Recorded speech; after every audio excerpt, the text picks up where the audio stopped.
can't find my way back to you until you make amends with the demons you've been through.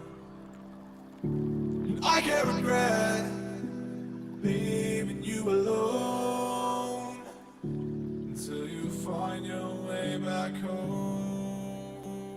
What's up, my anti-Valentines? Before we get started, no, I'm not naked, and to prove it, doing a wound on the chest for a woman on camera is not exactly an easy feat. Oh.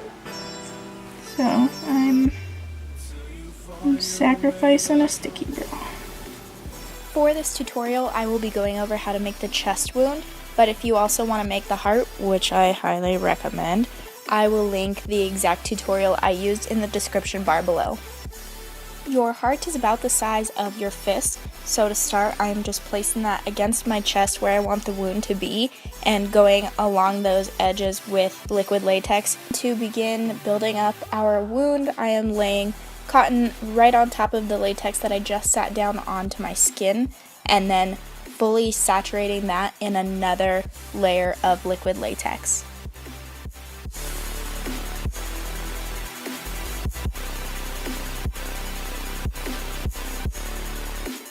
Once it is totally saturated, I go in with a palette knife and just start building up the edges so that that wound will begin to look a little bit deeper. Don't let me drown. Oh, what up, cat?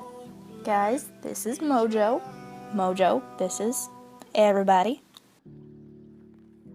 Moving right along, I am laying some more cotton and liquid latex down on top of what I have already set down to help this wound look a little bit more recessed. As it's drying, I am beginning to mold it into the shape that I want using both my palette knife and my fingers, just kind of picking and pulling until I get a shape that I'm happy with. Until you find your way back home. And then you'll see that I painted the inside red, but quickly realized that that was a mistake. So I painted it black because I want this to look more like a hole and less just like a bloody mess. And this is where I decided the sticky bra had to be sacrificed.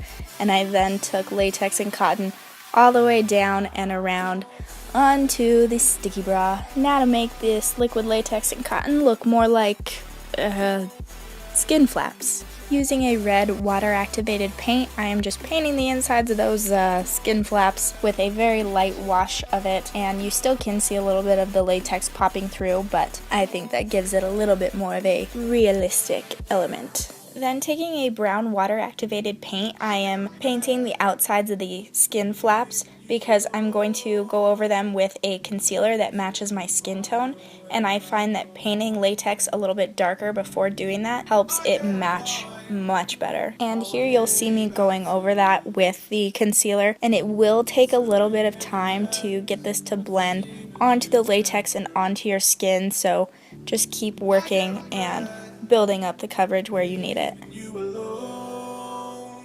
until you find your way back home. And then to help it all blend into my skin a little bit better, I am going in with some translucent powder on a brush that just so happens to be green, but if you were around my Instagram like a year ago and you saw this look, then you know why it's green. Scab blood, scab blood, scab blood. No? Just me? Okay. Using a popsicle stick or tongue depressor, I am just putting big old globs of that scab blood all up in those skin flaps.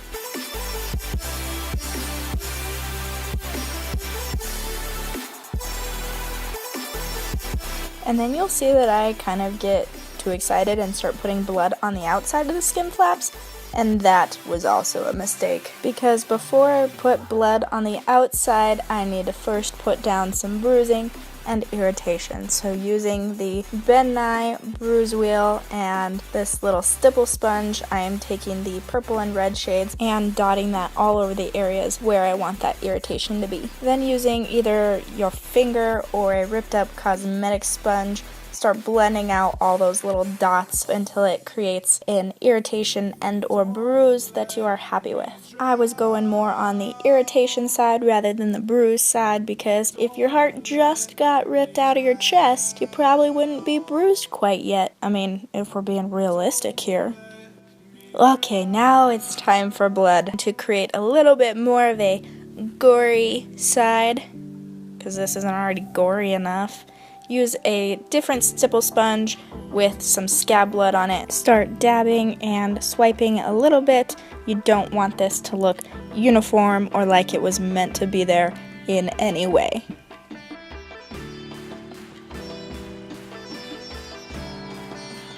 Then just start throwing blood all over yourself, all over your mouth, your neck, chest. Double points if you get it dripping everywhere. And I do mean everywhere. For the blood on the heart and on my hands, I used stage blood. It is mouth safe and it is more liquidy than scab blood, which is a plus in this case. But yeah, that's pretty much it. Now you can go to your Valentine's Day date and give them your heart. Nothing says Happy Valentine's Day like a bloody heart and a hole in your chest.